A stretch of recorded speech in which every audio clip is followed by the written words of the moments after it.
I do have one quick scheduling announcement.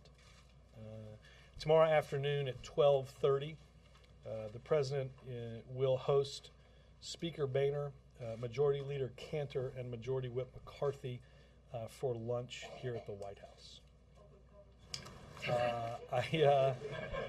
I don't know that they've set out that many plates, Ms. Compton, but I know the President's looking forward to a productive lunch. We'd love to go. I will share that with the cooks. Yes, ma'am. Well, I guess just quickly on that meeting, is there anything on the agenda that you can tell us about? Well, look, I think that the President looks forward to discussing all issues, foreign and domestic. Obviously, without a doubt, there'll be, I think, a heavy discussion on the economy and on spending. And I think the President will have a chance to talk through with them many of the things that he outlined in the State of the Union. And I have no doubt that they have their cares and concerns as well. Will he be giving them any guidance on what's going to be in his budget? No, we will save that for them and for you for Monday. And then just a few questions on Egypt. Is the President concerned that if Mubarak steps down ahead of September, that could undermine reforms in Egypt or hurt the chances of free and fair elections? If he steps down. He steps down earlier than September. Well, look, who leads Egypt and who leads Egypt when is a determination that can only be made by the Egyptians.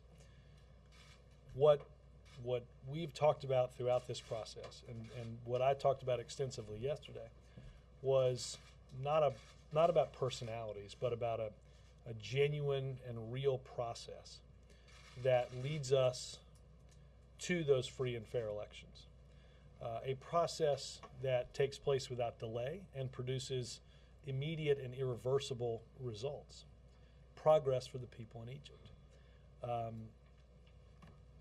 I think there's a series of things that they have to do along the way. The dialogue has to be real in order to produce that real change. I think first and foremost, as we've talked about throughout this, the government has got to stop arresting protesters and journalists, harassment, beatings, detentions of reporters, of activists, of those involved in civil society. We would call on all of those prisoners, as we have, to be released immediately. We believe that there has to be a process, that in this process that results in free and fair elections, that the emergency law be lifted, as we've talked about many times, that specific constitutional changes are made, and that we take concrete steps, as I've said, to free and fair elections. And I would also add this: I think the rhetoric that we see coming out now that simply says that somehow what you see on TV has been drummed up by foreigners is at great odds with what we know is actually happening on the ground.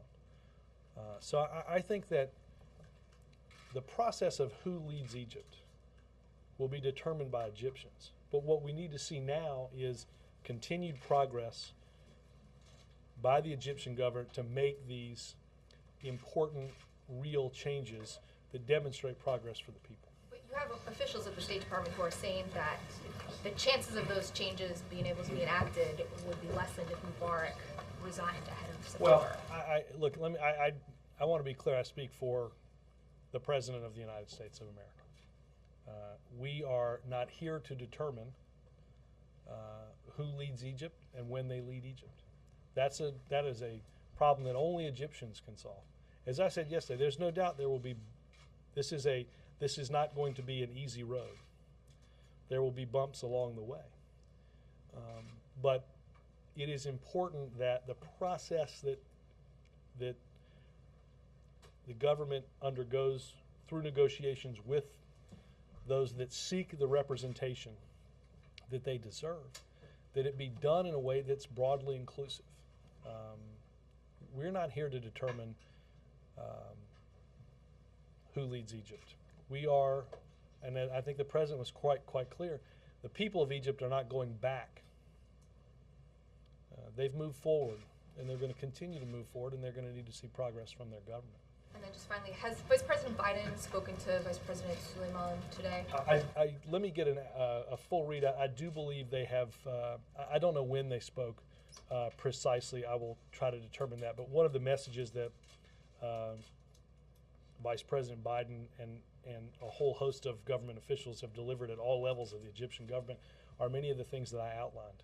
Stopping the beatings and harassment and detentions, the release of those that have been held or detained, the release of political prisoners, lifting the emergency law, concrete constitutional changes that need to take place, and concrete steps that move us toward that free and fair election. And as I said, most of all, I think the notion somehow that what we're seeing is drummed up by foreigners is there's absolutely no evidence that that's the case. Yes, ma'am. Robert, Egyptian Vice President Suleiman has said that there is a timetable for a peaceful transfer of power, and he said today that this process is on the right path. Is the president satisfied that the process is on the right path, or does he want to see something more tangible? Well, I think less important is what we think, and more important is what the people of Egypt think. There are certainly reports that that those that are out protesting today exceed what we've seen in the past several days. I think that is as good an answer for the Vice President of Egypt about the progress that the people in Egypt see and feel. It has to be tangible. It has to be real.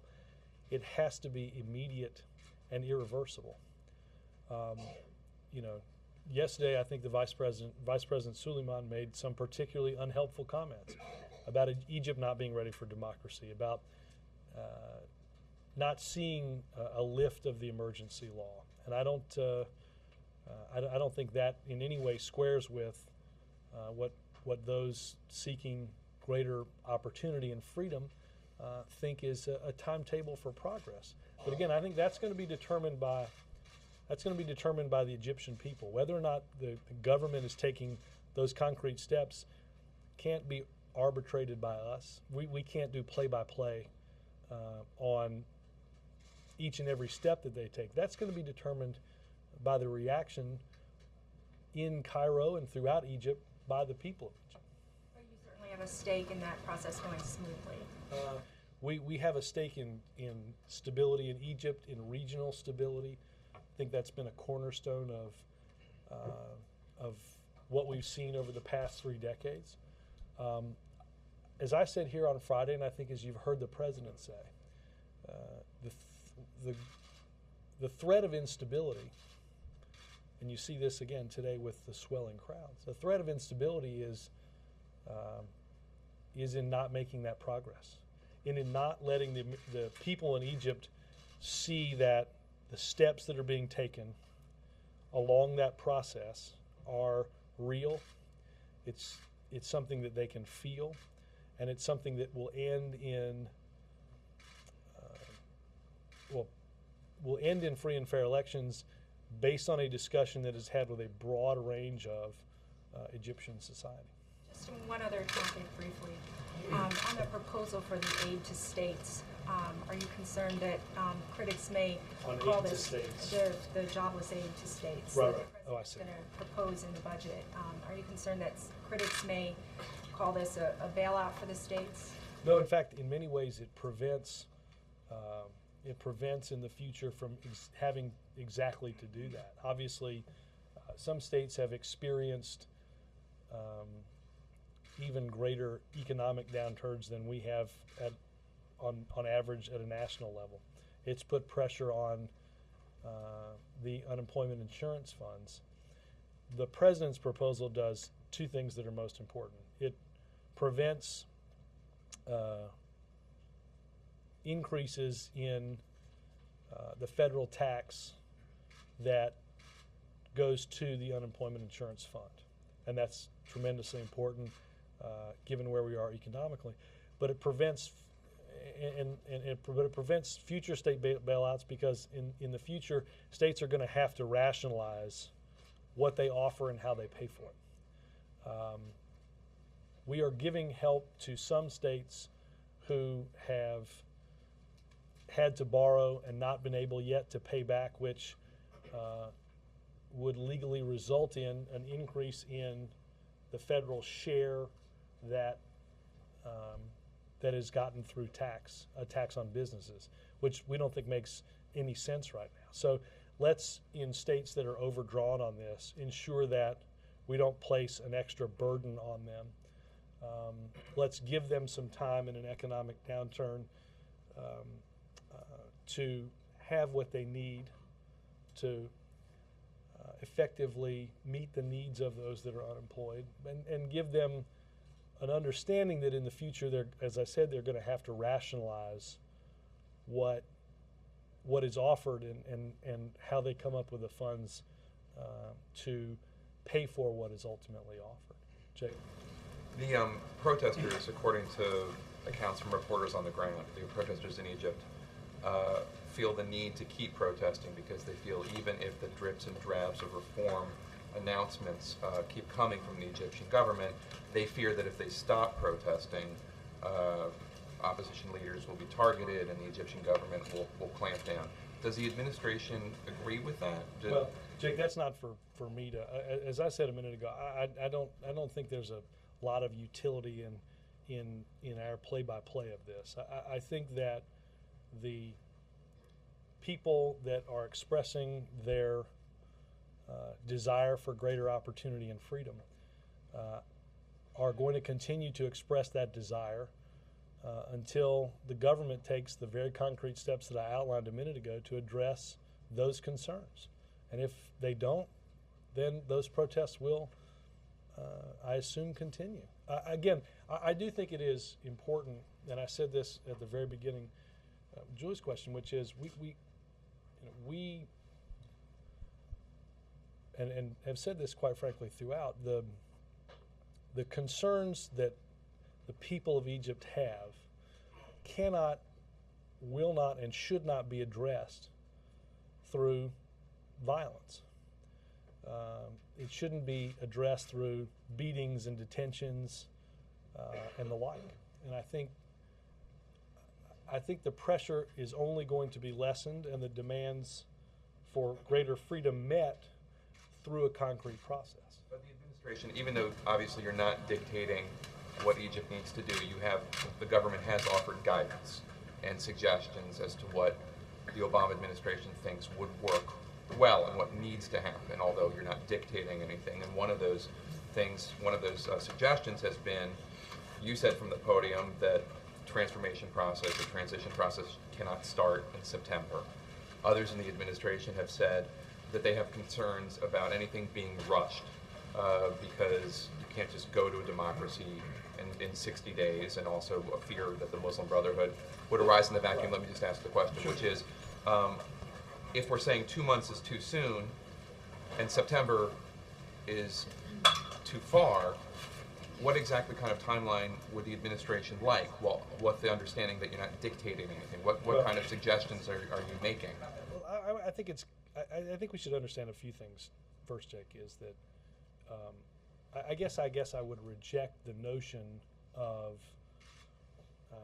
there just being two answers to this, right? And in the sense that I think you have seen and heard the government of Egypt, as well as those seeking greater recognition and freedom, they've all acknowledged that there are some real and genuine constitutional changes that need to be made before we can have free and fair elections, right? So right now, in order to qualify for the ballot, you go through a process of getting those in Parliament, elections that we criticized, to basically sign up and bless your candidacy.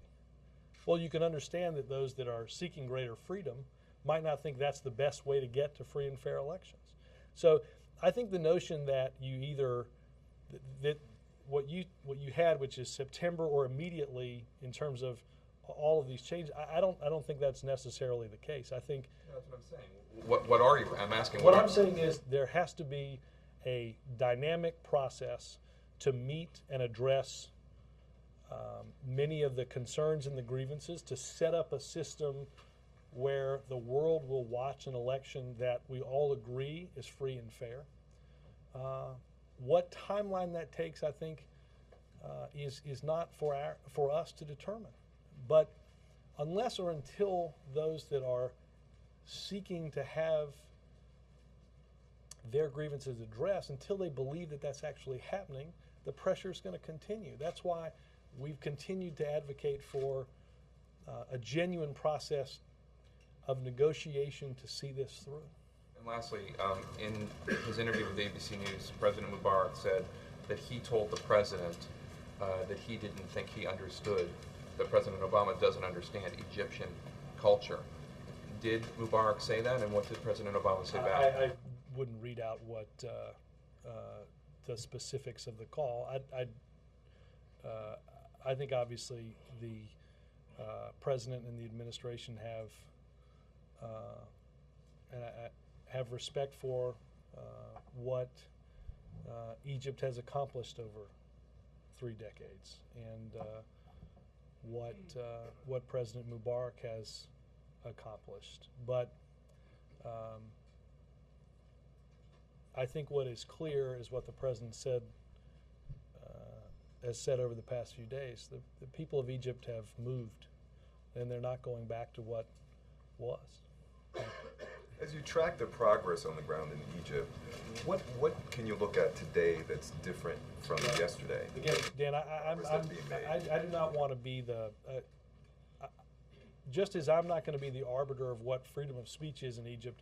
I don't think it makes sense for us to be the arbiter for whether today meant good progress or whether today was enough progress. I think that the world, quite frankly, understands what needs to happen. We've enumerated some ideas, many of which I just said, that would demonstrate to the Egyptian people that a process that is serious, immediate, and irreversible is underway.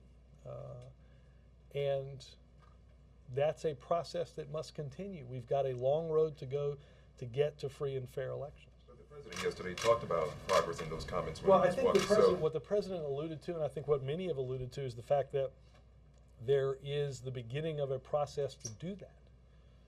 Okay, but setting up and having a process to do that is just part of it. Now we've got to see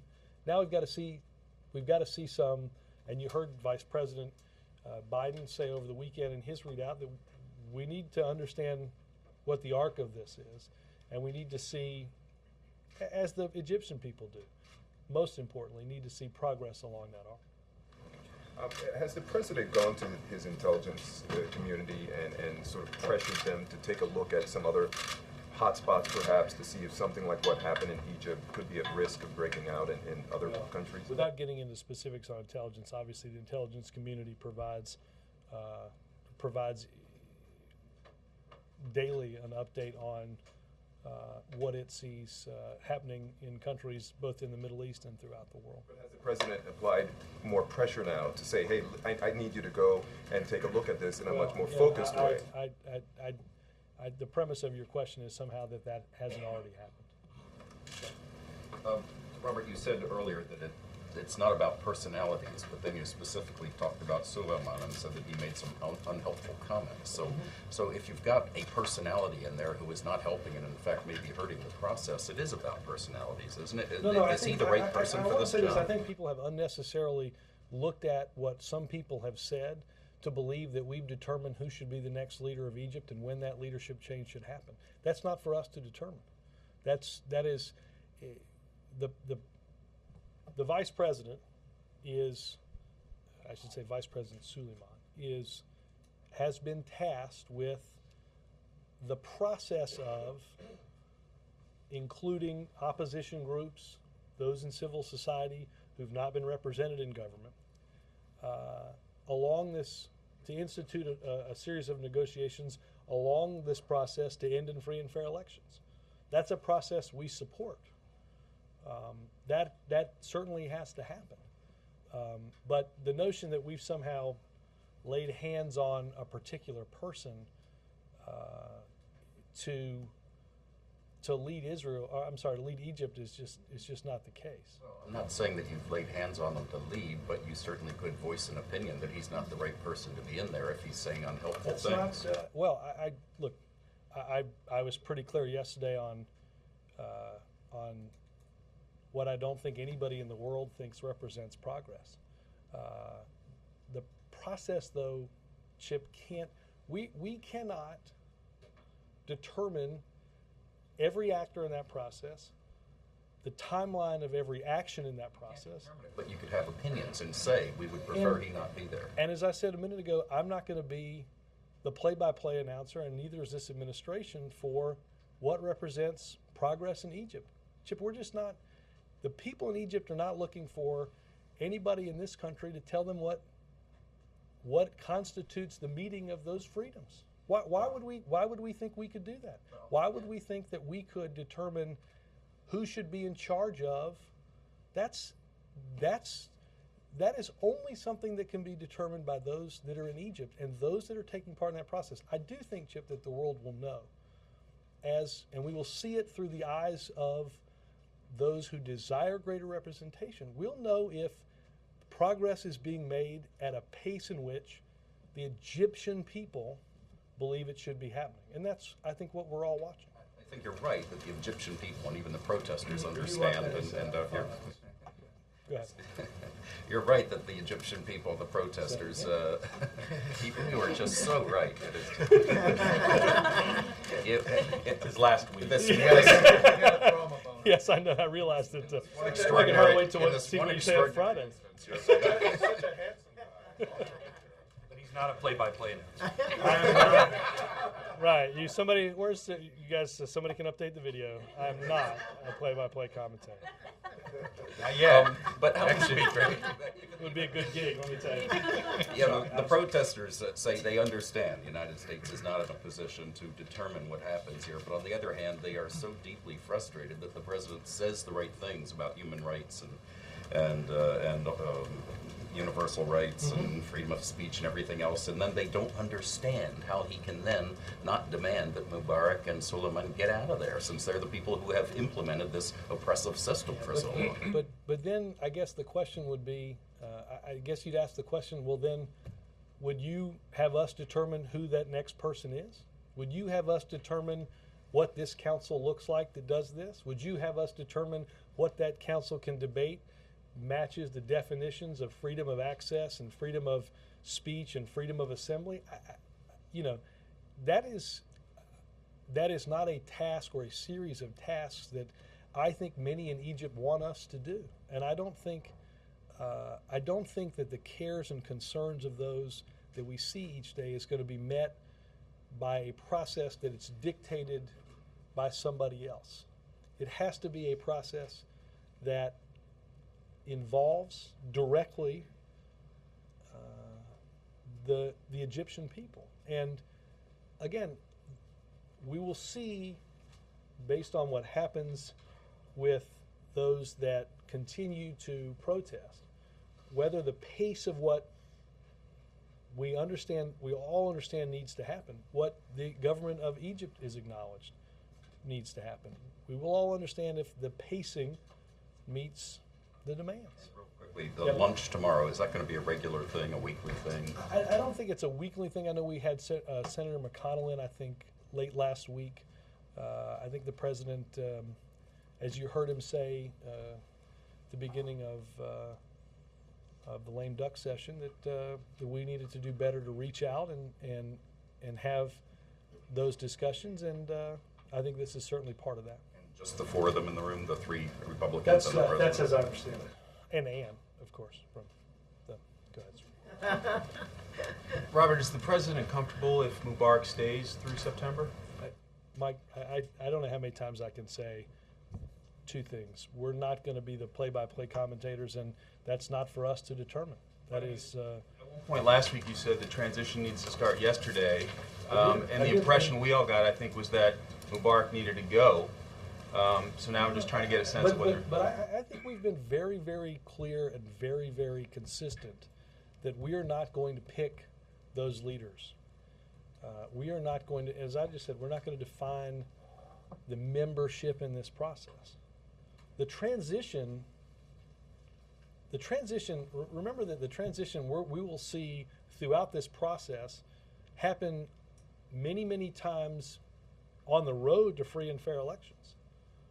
And quite frankly, there's a lot to do in that process.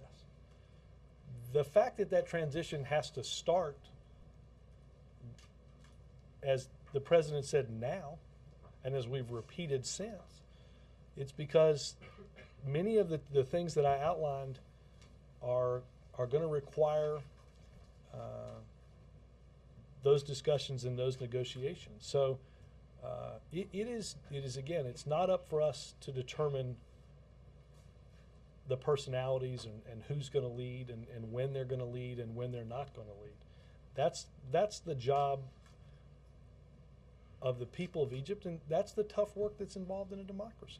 Last crack at it. Does the White House believe the protests will stop? That the protests will stop as long as Mubarak is there? I think that you will continue to see those exercise their great desire to be recognized and to enjoy the freedoms and opportunities that they wish to. I think you will continue to see that unless or until the process of an orderly transition that is broad-based begins to show immediate and irreversible change. I think that's what the Egyptian people want, and I think that's what the world is waiting for. Quick follow-up based on the O'Reilly interview. He said that he did not raise taxes. A taxpayer group says, in effect, he has raised taxes on a couple things. He's also cut taxes. I'm wondering, do you guys disagree with that assessment? I've not seen what the group has said. I would note that I think the Congressional Budget Office released figures yesterday that show that for the third consecutive year, the American people are paying less in taxes than they did during the previous administration. Chuck? Is it fair to say that our policy towards Egypt is forever changed? Well, let me give you a broad answer to this, Chuck, because I think obviously we want to see the continued robust partnership that we've had, the stability in the region and around the world that that partnership has brought. I think Egypt has forever changed. I think that what the president said, well, I think, look, again, I don't want to get into hypotheticals about what things look like in a year or in 5 years. But I think there's no doubt that what the president said, that Egypt is not going backward. I think what we've seen transpire over the past 10 days has been nothing short of remarkable. I don't think that anybody, we have, other administrations have called for the type of change that you're seeing now. It's happened in a very, very short period of time, but it is, when you look at the size and the scope of the announcements that have been made, it's astonishing. I guess when does our policy change towards Yemen, towards Saudi Arabia, towards Jordan, when there's a groundswell like Egypt? No, I think let's be clear, because this was the case when the president talked to the president of Egypt several weeks ago about what was happening in the Middle East. He reiterated our calls for the government of Egypt to institute the type of reforms that we have long thought needed to be instituted. We are now actively, after there were protests, we as a U.S. government actively got involved in trying to push them across the fence. No. So we didn't send Ambassador Wisner? I mean, and we wouldn't have done that. But we're not sending an ambassador to the King of Jordan. Hold on. You've now generalized across the sweep of the entire Middle East. So let's try to get this. Let's go backwards just a tad. We have in Saudi Arabia and in Yemen and in many of the countries that you discussed, talked to them, as our administration and as previous administrations have, about greater access to freedom, greater access to freedom of speech, assembly, all of those things. Our position on bringing democracy to the Middle East and bringing greater freedoms to those people wasn't developed as a result of what happened in Tunisia or what we've seen in Egypt. Ambassador Wisner went with a specific message and a specific conversation and to report back. Okay, that was an instance that, based on the fact that we were seeing rapid change, but the broad notion of what we want to see happen in countries in the Middle East and throughout the world is shaped by the values with which we started our country. But what happened in Egypt spurred your administration, the administration, to get more active in the situation in Egypt. Is that now going to forever change, or is the administration planning to get more active in Yemen, planning to get more active in Saudi Arabia, planning to get more active in Jordan? Or is this just you wait for a groundswell? No, I think you're generalizing broadly. Obviously, we have a team that monitors and works through a whole host of bilateral relationships, because many of the countries that you just mentioned, we have very important relationships with. But and look, as events dictate, we will respond to them. I just don't want to generalize across countries. I think what's happening in again Have to happen before we change our policies in another country. I have throughout this, as we've spoken about our universal values, I think it's important not to generalize across a platform of countries that, again, as I've said, may be at different stages in their own political development. Earlier today, you guys sent out basically, I guess, a position on you want Congress to reenact, to continue the powers that you have with the FISA courts and some of these some of these parts of the Patriot. How do you assure supporters of yours who didn't like the president's decision in 2008 when he voted for these changes in the law that gave these expansive powers? How do you assure them that they're not being abused? Well, first and foremost, the reason they get to monitor this. There's FISA courts to do that, and I think this was a debate that happened in 05 and 06 and 07 and even in 08. That look, there were some that wanted to do away with FISA warrants and the court system that, and as the president said, it is important that we have a mechanism that watches the watchers. That is in this instance an important aspect of what the judicial branch does. I understand that. When does the public? I mean, at some point, did you allow some sort of scrutiny on this outside of? Well, again, I think that the role in government to do that is through a very specialized set of developed courts in order to ensure that what is done meets the law. You want no changes in the law at this Again, point? I think obviously this is there are important activities that need to be reauthorized, and that's what our focus is. The president voted yet in Chicago? The president requested, as the first lady did, an absentee ballot. I do not know. I do not know if that has been filled out, but I can put that on the list. Laura, and then on the unemployment insurance proposal, are you at all concerned that this is going to be read as an increased tax on business at a time when the administration is working hard to mend its relationship with the business community? No, because this specifically, this policy, if enacted, would prevent further federal tax increases, would help states make up for the shortfalls they have and give them time, as I said, to rationalize what they offer and how they pay for it. In other words, you have in 2011 and 2012 and parts of 2013 the ability to make the type of structural changes that a state would need to make in order to ensure that, again, what they offer and how they pay for it, that's met up so that we can do this responsibly. Do you think that the states are going to take up the opportunity to increase the tax? That's I think what you have to understand, what we think has to happen in those out years is that you cannot continue to offer something at a state level, right, that is not ultimately supported by the base with which you're funding it, right? Those are the discussions that have happened for many years at the state level.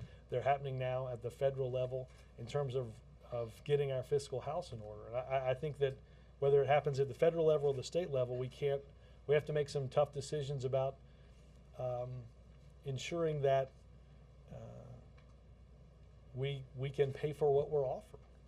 And just one other issue, how does that, in terms of the announcement from the Vice President today about the rail investment, how would you pay for that? That will be in the budget on Monday. Yes, sir. Okay, thank you. Back in 1979, President Carter was criticized for allowing the Shah to come here for medical treatment. If it came to the point where Mubarak had to flee, would the U.S. allow him to come here? I think getting into that sort of hypothetical at this point doesn't make a lot of sense. Your comments on the CBO report. Didn't the report actually say that Americans are paying so much less in taxes, but tax receipts are down because so many people have been laid off? Would you like to clarify your point? No, I'd point you to the report. Yeah. Robert, accurate to say that the administration has extended its, for want of a better expression, expectation timetable for change in Egypt? I think it is accurate to say that Vice President Biden, in discussions with Vice President Suleiman and discussions that we've had government to government, we want to understand that they have a timetable to make change. Yes. What would you say to someone in Egypt who, especially people on the streets, who have told reporters there that they think that the pressure from the United States for change is easing up after hearing some of the things that have been said the past couple of days? Well, I hope they'll listen to what we've said.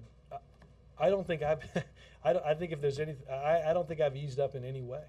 I don't think that. I don't think what we've said. I don't think what the president has said has in any way eased up on what we need to see. I said that the transition should begin yesterday, when I was asked the day after the president spoke and the day after President Mubarak spoke. And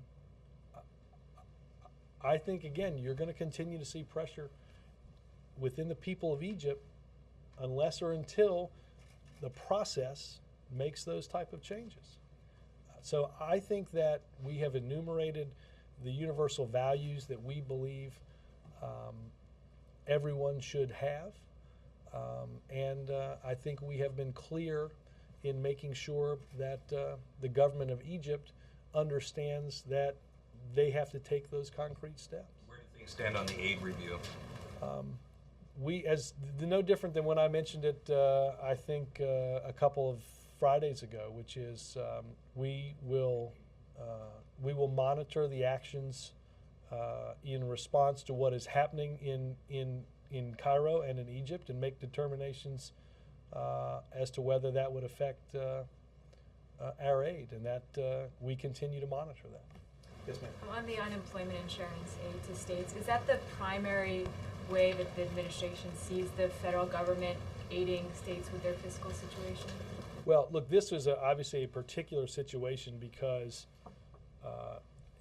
as Laura mentioned in her question, if states are borrowing off of a UI account, not able to pay that back, then the law says that the rate has to increase at a federal share on businesses. We don't think that makes sense right now. We think that we ought to make sure that that doesn't happen, that states have a chance to rationalize, again, what they offer, and that in the meantime, we're helping other states that might fall into things that you've seen in Michigan and South Carolina and Indiana with that fund. We expect other proposals in the budget that would go toward helping states with their fiscal. I shouldn't preview the budget. And also, does the administration consider the fiscal situation that states are facing to be in crisis category yet? Well, I think that without getting into a specific word or series of words, obviously, I think at each stage of or each year that we've been in office, you've seen tremendous shortfalls. Obviously, there are a number of states that are experiencing particularly acute shortfalls, and that has an impact on the economy. On the lunch tomorrow, talk about the thinking behind having just House Republicans as opposed to House and Senate, or Republican and Democratic leadership. Well, look, I think the president will take an opportunity to see and to meet with a whole host of different leadership entities and things like that. As I said, I think it was Friday that Senator McConnell was here to have lunch with the president. So I think over the course of the next many weeks, you'll see folks in here to see the president and the administration as we move forward. Is there a sense that he can get more done if it's just Republicans as opposed to the Republican and Democratic clash that might come from having the leaders of both parties there? Well, I think that, again, I go back to draw on what the president said in December, or I don't remember if it's December or November at this point now. It's late last year that he needed to do a better job reaching out, and I think hearing what their concerns are, and quite frankly, understanding that the House Republicans now play the important role of governing half of the legislative branch. They're involved in the responsibility of governing, and I think an exchange of ideas on the issues that we face are important. And on a different issue, since this is your last week, do you have any advice for your successor that you'd be willing to share with us? No. We have had many private conversations about that. Cotton. One domestic and one international. If Israel is threatened by any of these new governments or by Hamas or Hezbollah, if its existence is in danger, would the U.S. come to Israel's assistance? Well, I think regardless of the situation facing any government in the region, our friendship and our friendship, our partnership, and our alliance with Israel is unchanged. And on this Washington Post story about wealthy taking up arms, and this very interesting story, what does that say about the level of confidence of the American people in a criminal situation? I read a lot this morning, but I don't know that I read that one. You can look at that I will. Back to the Yes, Vice President Suleiman. Sure. I just want to be clear about the call the Vice President, I gather, made. Did the administration see Suleiman's remarks and say, we got to say something to you about this? Was it to object to that? Well, I objected to and said that I thought what he said yesterday was unacceptable in this process. That what prompted the call? No. I think that as we talked about yesterday, I think there's a counterpart to counterpart relationship with Vice President Biden and Vice President Suleiman as a continued channel to discuss the process and the pathway to free and fair elections. On that process, one of the criticisms that's been made of it is that it has not been terribly inclusive at this point, that a very small subset of the opposition has been involved. Has that point been made to the parties and him? It has, and I both privately and publicly. Again, unless or until there's a broad base of those that are not currently represented in government, unless or until those are involved in this process, I think you're going to see the reaction that you see from the people of Egypt. Yes, sir. One other thing, if I may, there have been reports that the three-way meeting, American, Pakistani, and Afghan foreign ministers, is now in some question because of the continued detention of the U.S. diplomat in Pakistan. Is that true? I think the state's got better details on that, and I'd point you over there. Yeah. Thanks, Robert. As you wind down here, have you given any advice to your successor on press policy, on access, and do you have any regrets about? I should probably take all these questions. Do you have any regrets about? Do you have thoughts about things that have gone on the last 2 years that you wish had gone better? Oh, let me tell you, I'll say this, and I don't want to answer for you all, or I don't want to answer for anybody in the country, but I think if you do a job for a specific amount of time and look back and say you wouldn't have done anything differently, you probably haven't spent a lot of time thinking back about what you did. I mean, look, I take my transcript home every night and I read my transcript. And I think if there's a time in which I've read that transcript that I've thought, wow, perfect. I did it all just. I mean, it may happen on Thursday night. We don't brief that day, but I mean, the notion that somehow you don't look back and think you would have done things differently. Look, I will have quite a bit of time to more aptly focus on it. I will say, Look, I think, and I'm going to go back to Ari because I avoided doing this, and you repeated his question almost verbatim, and I swallowed the hook. Look, I think you have to have.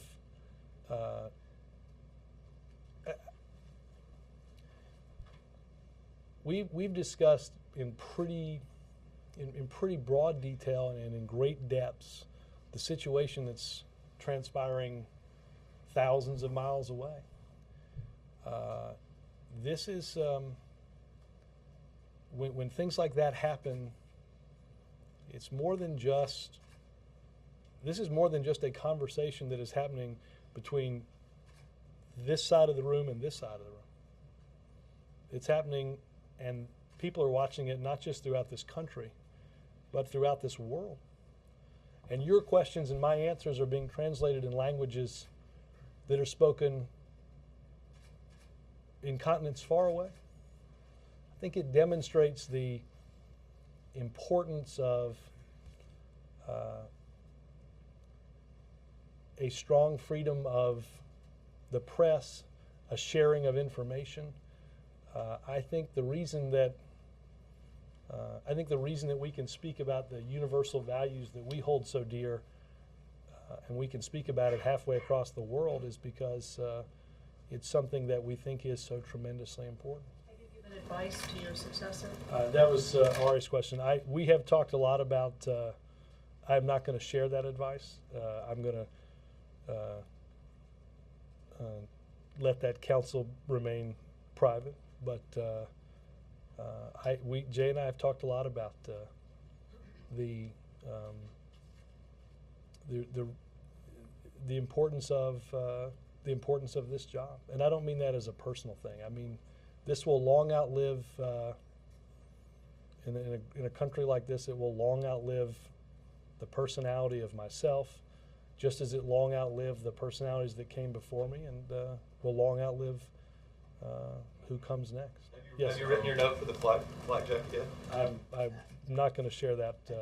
Robert, there was based on what you're saying here today, there was a story in the New York Times a few days ago that said that the United States was involved in discussions with the Egyptians to have Mubarak turn over power immediately. Is that story incorrect? I'm not going to get into conversations that are had between our government and theirs. You've been pretty clear that the United States is not supposed to be getting into when Mubarak should leave, and suggested very strongly that we have not tried to get him out immediately. Have discussions like that taken place where we are pressuring him to get out? I am not going to get into the details of every conversation that is had with our government and other foreign governments, but I want to be clear that these are decisions that can only be made by the Egyptians. So the United States has not tried to remove Mubarak from power. I don't know how many times I can answer the same question. No, I am. You're just not accepting the answer. Okay, one other quick question. You talk a lot about what the Egyptian people want, and I think everybody would agree that the Mubarak regime is a repressive regime, and we do know that there have been a lot of very passionate people out in Tahrir Square, but how do we actually know what the Egyptian people want? Well, but see, Keith, that's why we're not the ones who are checking off on what the process has to be. Again, as I said, but you told what the Egyptian people want several times already in this briefing. What I'm wondering is, and they may want exactly what you're saying, but how do we know what quiet people, working class people who are not out there? I think the reason that you can ask me questions about why the Egyptian people don't think they have greater freedoms is because those freedoms are enumerated in many of the stories that I read around from different outlets around this room. It's written on signs in Tahrir Square. It's held up by people. But again, Keith, I think what is... You could get people out in the mall with lots of signs. That doesn't mean that the majority of American people support whatever they're out there for. Keith, you are enumerating far better than I could why it is not for us to arbitrate. Now, if somebody holds a sign up on the Washington Mall, it may not constitute the majority of opinion in this country, but it probably constitutes the majority of the opinion that that person holds. And guess what? This is a great an exciting country that allows anybody to walk out on the mall with a sign that expresses their viewpoint. But that is what you are saying is the exact reason why our government isn't going to determine the definition of individual or group freedoms in a country like Egypt. We can talk about the universal values of free speech, of freedom of assembly, freedom to communicate across the internet or social networking, but it is not up to, and it should not be up to, our government or some entity in our government to determine what the scope of freedom of speech looks like in Egypt. That is for the precise reason that we give the answer that this is up to the Egyptians. It's not a way of just simply saying that phrase over and over again. It's what we believe. You're just saying that you're insisting on them doing certain things, and you're justifying it based on the will of the Egyptian people. I've heard you say it many times. It's not just a totally hands-off process. And I'm not saying I don't know what they're. I think you should just go get any newspaper or turn on any television set inside of this building, and I think you'll see many. Do I know every person's concern in Egypt? I will go way out on this limb and say I do not. But I don't think you have to have. You could pull up your rabbit ears and figure out what people are concerned about in Cairo because it's all over the TV. Good. Just a question about Senator McConnell's meeting here last week. Was it just the president and It was Senator? just the two of them. And what did they discuss? Same thing I think that I talked about that I think will be discussed in the lunch tomorrow. President have any Democratic leaders over last week at the White House? None that I'm aware of, but I will double check. April? Robert, thank you, Ari. On the issue of the meeting and finding common ground with civility, realistically, how long does this administration think that they're going to be able to have civility and finding common ground, this whole era of that right now, as we're walking into presidential campaigns and things of that nature? Well, I don't know how many months a presidential campaign is away, but it's a long way away. And April, there are important things that have to happen in Congress and around the country to meet the concerns and to meet the problems that we face, the challenges that we have that are required that we take action on well in advance of the calendar of a presidential election. Right now, Look, this town is. That's what happens in this town. That's what. But I think the clear message from the American people in the election was that they don't need that. They don't want that. They're looking for two parties to be able to sit down and have those conversations and work out answers to those problems. I think it's what's required. It's not what may happen. Now, also, I asked you last week about the president's involvement in Rahm Emanuel's. Yeah, let me. I will ask. I will see if I have any update on that after, or if I find out if the president and first lady have voted. I asked you something about your departure. You consciously made a decision to leave, but from day one, you have enjoyed that podium, and you walked beyond professionalism. Let me tell you, as I've said 100 times, well, probably 10,000 times. If you didn't enjoy some element of this, you'd do it for about 3 days, and you would turn in your pass and hope no one ever found you again. If you don't, I mean, the truth is, if you don't have some enjoyment in. Should we be judging you on that negatively that you enjoy this? I assume you do too. Well, some of you have contracts that require you to sit. There's no gray area. Look, again, I think. Look, first of all, I don't want to turn this into. My fond farewell. It is. It's the least favorite topic I have, which is me. But I think what's important is, like I said, I think if you were to have somebody in this job that didn't enjoy doing this job, like I said, it is one of the most challenging jobs I think that is had in all of this government. For the precise reason of we're up here talking about a subject that can influence what happens 10 miles and 10,000 miles away. But if you didn't have some enjoyment in doing this job, like I said, it'd compound how you couldn't do it long. Yes, sir.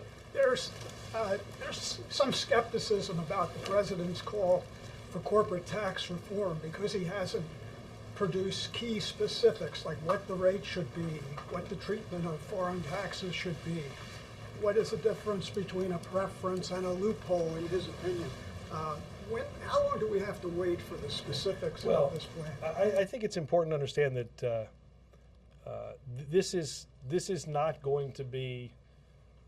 We put out a plan. We say, "Hey, this is our plan. Take this or leave this." You know, I think the president started a series of discussions about this with business leaders at the Blair House. Those conversations with Secretary Geithner have continued to happen. This is a process that is not going to take a matter of days or weeks. It's going to take months, if not years. So I think this is a long process that will involve stakeholders at all levels, with both political parties weighing in on their ideas about how we meet the goal of reforming the way corporate taxes are done, lowering that rate, but keeping it deficit neutral. Yes, ma'am. I have two questions. Yes, going back in Egypt, you said many times that you praise the Egyptian army. Considering the history of the Middle East, many of the current and previous leaders came from in a military coup d'etat. 3 of the men in charge of the transition now in Egypt, Suleiman, Shafiq, and Tantawi, are military men. Do you really trust them that they will lead the transition to a free and free election? Two things. One, I think we have rightly, I think, given some praise to the actions that haven't been taken, that many feared might be taken, with an army deployed and hundreds of thousands, if not millions, of protesters. I think it's important also that we talked about today, and we have talked about this previously, about continued restraint and adherence to nonviolence, and an assurance that anything involving harassment or beating or detention is ended immediately. So we will continue to watch, as I've said throughout this, the process of their reaction. Secondly, again, I think the determination about the progress that's being made toward free and fair elections will be determined by those in Egypt.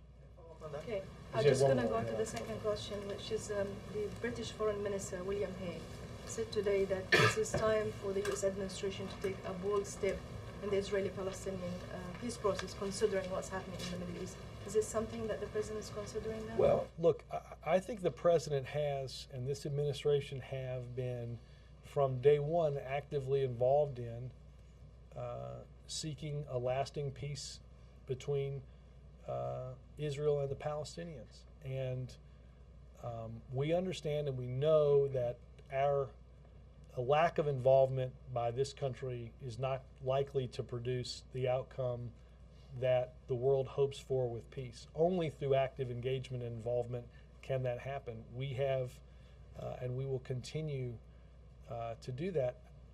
But just like in this instance, we cannot construct or force on those two entities something that they're unwilling to take steps to do themselves. Yes, sir. Thanks, Robert. You started off by calling for the arrest of journalists to stop, and our own reporting shows that the military police was involved. Do you still think the Egyptian military showed professionalism, impartiality, and restraint? I would refer you to what I said a second ago, which is obviously the restraint that we saw in Tahrir has been important.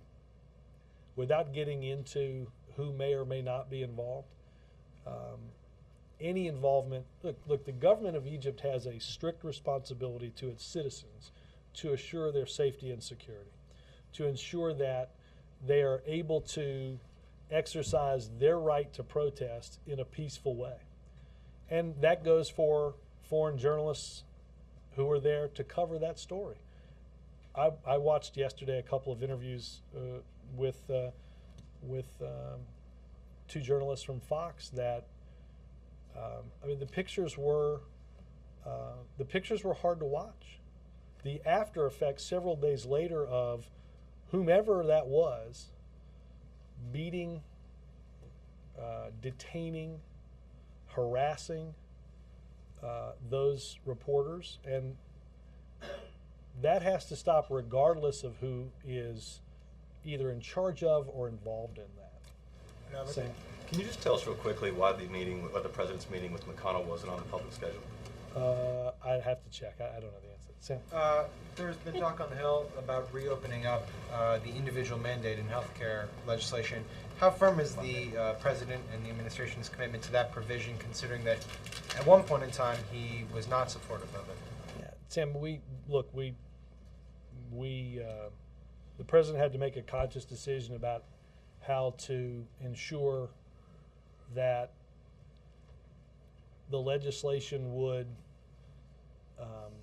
prevent the problem that we've seen with free riders. In other words, people that never think they're going to get sick and don't get sick, but they get hit by a bus and show up at the emergency room, and then they charge us basically to pay for it. The protections that we will have as part of this law that are derived from ensuring that it's not just a certain segment of the population that's covered, but that everybody has coverage, is an important foundation in this law. The president supports it. We've gone to court to maintain it, and as the president has said, we will work with those who want to see improvements in this law regardless of policy. I'm sorry, regardless of party, but we believe that individual responsibility is a foundation for this. Another provision that can do what that provision does? I think if we thought there was a better way of doing it, we would have done it that way. George? I just wanted to follow on Abby's question on the topics that came up with Senator McConnell. There's one topic that wouldn't come up with the House leaders. Did the president raise the issue of judicial confirmations, and are we going to see any further push by the president? Let me go check on that right now. Yes, sir. Thanks, Robert. Back to Egypt. Has there been a certain amount of soul searching and reevaluation in the administration about how to deal with undemocratic governments that are nonetheless helpful to the United States? Well, look, we have important, as I said earlier, important bilateral relationships throughout the world. We cannot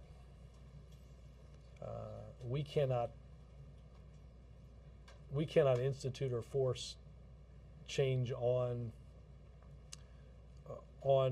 any of those governments. We can speak out directly, privately and in public, on the universal values that we support. And I think what you've heard the president say, and I think what my guess is governments throughout the world are seeing, is that what happens in a country when a government appears not to be responsive to the needs of, the concerns of its citizens. And I think, as the president has said, each and every one in government has the responsibility to do that. Savannah? We just had a wire across that said the First Lady said the president has now quit smoking and hasn't smoked in almost a year. Just wonder if you know anything more about that. I think that goes along with what I said. I don't remember when we last discussed this. No, I said we had. I said he hadn't smoked in. No, I said he hadn't smoked in 9 months. You know what helped him finally kick the habit? I don't doubt that the First Lady and no, I don't mean that in a funny way. Marvin has quit. I have not, and hold on. Marvin doesn't smoke. Eugene Kang. Eugene, I hope you're still not smoking because I just mentioned you. There are a number of people that have decided not to, that have decided to make that. I think. Look, I will say this. They did it around the same time. I will say this. I think, and I didn't mean to be.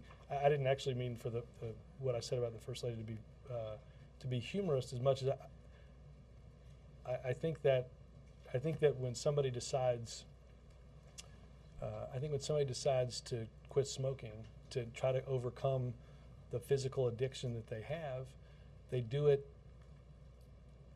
not just because they want to, but because the others want them to, and because others around them give them the type of encouragement that they need to break what is a tough habit to break.